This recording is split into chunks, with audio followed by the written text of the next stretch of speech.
दोस्तों आज की वीडियो में बात कर रहा हूँ मैं एसटीपी प्लांट के बारे में, जो होटल इंडस्ट्री में हम यूज करते हैं, जिसको सीवेज ट्रीटमेंट प्लांट बोलते हैं।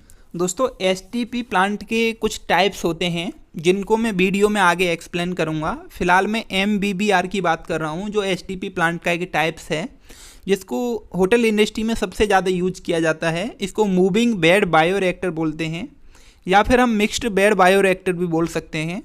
अब दोस्तों बात कर लेते हैं हम इसके वर्किंग प्रिंसिपल की। वीडियो को कम्प्लीटली वॉच करना, आपको बहुत अच्छे से समझा दूंगा। दोस्तों जो इंडस्ट्री से हमारा वेस्ट वाटर आ रहा है, इसको हम एक जगह पर लेके आते हैं जहां हमने अपना एसटीपी प्लांट लगा के रखा है।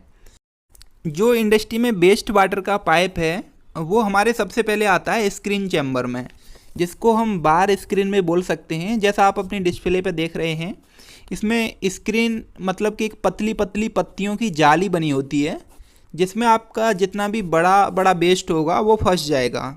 जो स्क्रीन चैम्बर है हमारा, ये थोड़ा हाइट पे होता है। इससे जो पानी निकलता है वो ऑयल एंड ग्रीस टैंक में गिरता है।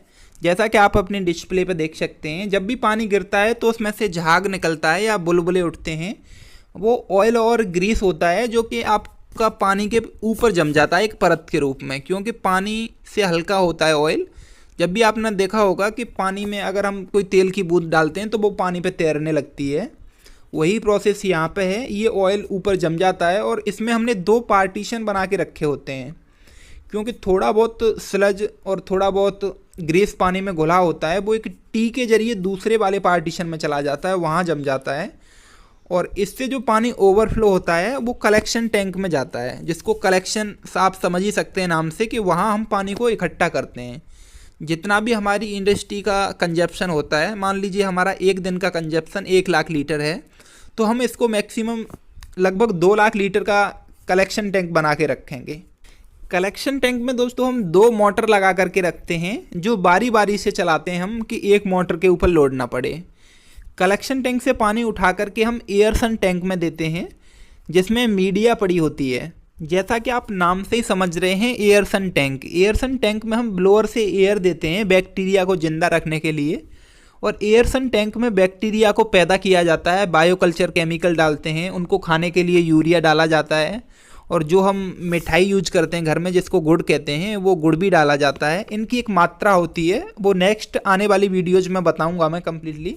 फिलहाल दोस्तों हम इसके वर्किंग प्रिंसिपल की बात कर रहे हैं, तो वही समझ लेते हैं आज। अब दोस्तों आपके मन में एक क्वेश्चन आ रहा होगा कि हम एयरसन टैंक में मीडिया क्यों डालते हैं। मीडिया एक प्लास्टिक के ढक्कन की तरह होती है, जो हम अपनी कोल्ड ड्रिंक यूज करते हैं, उस पर जो प्लास्टिक का ढक्कन लगा होता है, इस टाइप की मीडिया होती है, जिसमें छोटे छोटे खाने बने होते हैं, जो हम बैक्टीरिया को खाने के लिए उसमें पदार्थ डालते हैं, जैसे यूरिया हो गया, मिठाई हो गई। तो ये पदार्थ इस मीडिया में फंस जाते हैं, जो एक प्लास्टिक के ढक्कन की तरह होती है, और इसमें आसानी से बैक्टीरिया इसको खा सकते हैं, जो हम यूरिया डाल रहे हैं उनको खाने के लिए। दूसरा काम मीडिया का होता है कि जो पानी सर्कुलेट होता है उसको अच्छे से सर्कुलेट करा देती है मीडिया। जैसे मान लीजिए हम एक गिलास में चीनी डाल के विदाउट चम्मच के उसको घोलने की कोशिश करेंगे, तो उसमें थोड़ा टाइम लग जाएगा, और उसी गिलास की चीनी को अगर हम चम्मच से घोलते हैं तो वो चीनी थोड़ा जल्दी घुल जाएगी। ऐसे करके मीडिया काम करता है। अब दोस्तों इस एयरसन टैंक में एक लिमिट होती है कि पानी को इतनी देर तक रोका जाएगा। मान लीजिए अगर मेरी लिमिट है कि मैं 10,000 लीटर पानी को 2 घंटे के लिए एयरसन टैंक में रोकूंगा, तो फिर जो मेरा पीछे कलेक्शन टैंक है वहाँ से मैं मोटर ऑन करूँगा और 10,000 लीटर पानी दोबारा से मैं एयरसन टैंक में दूंगा। अब जो पुराना वाला मेरा पानी है वो ओवरफ्लो होकर के और वो जाएगा दोस्तों ट्यूब सेटलर टैंक में। अब आपके मन में दोस्तों एक सवाल आ रहा होगा कि जो हम कलेक्शन टैंक से पानी उठा करके एयरसन टैंक में डाल रहे हैं, क्या वो पानी ओवरफ्लो नहीं हो सकता। दोस्तों जो कलेक्शन टैंक का पानी है उसके साथ स्लज भी घुला हुआ है, तो वो पानी भारी है। भारी होने की वजह से एयरसन टैंक में ये नीचे बैठ जाएगा, और जो एयरसन टैंक का हल्का पानी है वो ओवरफ्लो होकर के ट्यूब सेटलर टैंक में जाएगा। जब दोस्तों हम कलेक्शन टैंक की मोटर ऑन करते हैं, उस टाइम अपने ब्लोअर को बंद कर देते हैं। जितनी देर के लिए हमारी कलेक्शन टैंक से पानी इधर आएगा एयरसन टैंक में, इतनी देर ब्लोअर को बंद रखेंगे, क्योंकि ब्लोअर से पानी सर्कुलेट ना हो, हल्का पानी है वही ओवरफ्लो हो। अब जो पानी हमारा ट्यूब सेटलर टैंक में गया है, ट्यूब सेटलर टैंक को एक वी शेप में बनाया जाता है, जैसा आप अपनी डिस्प्ले पे देख सकते हैं, और जो बी शेप का है इसमें फिन्स लगी होती हैं, पानी ओवरफ्लो के फिन्स पे गिरता है।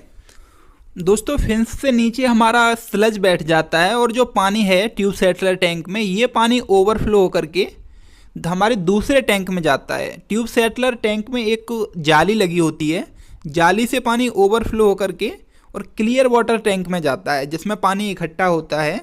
और जो हमारा ट्यूब सेटलर टैंक में नीचे स्लज जमी हुई है, इसको एक कटर पंप से उठा करके, कटर पंप बोलें तो इसका इम्पलर थोड़ा डिफरेंट टाइप का होता है क्योंकि स्लज को खींचता है काट काट करके, और ये स्लज होल्डिंग टैंक में देता है जिसमें स्लज को इकट्ठा कर लेते हैं हम। स्लज होल्डिंग टैंक में भी ब्लोअर का कनेक्शन होता है। दोस्तों स्लज होल्डिंग टैंक से हम स्लज को उठा करके फिल्टर प्रेस मशीन में देते हैं, जैसा आप अपनी डिस्प्ले पर देख सकते हैं। इसमें एक ऑपरेटर इसको दबाता है तो इससे जो भी पानी है वो बाहर निकलता है और इसको मीडिया टैंक में डाल देते हैं, एयरसन टैंक में पानी को, या फिर कलेक्शन टैंक में डालते हैं। जो ट्यूब सेटलर टैंक है यहाँ से पानी ओवरफ्लो होकर के क्लियर वाटर टैंक में आया था। अब यहाँ क्लियर वाटर टैंक में 2 मोटर लगा के रखते हैं। अब ये मोटर ऑन करते हैं और ये पानी जाता है हमारा MGF फिल्टर में, जिसको मल्टी ग्रेड फिल्टर बोलते हैं।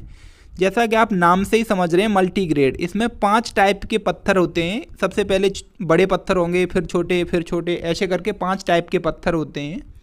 अब इस फिल्टर से पानी को आउट करके हम ACF फिल्टर में देते हैं जिसको एक्टिवेट कार्बन फिल्टर बोलते हैं।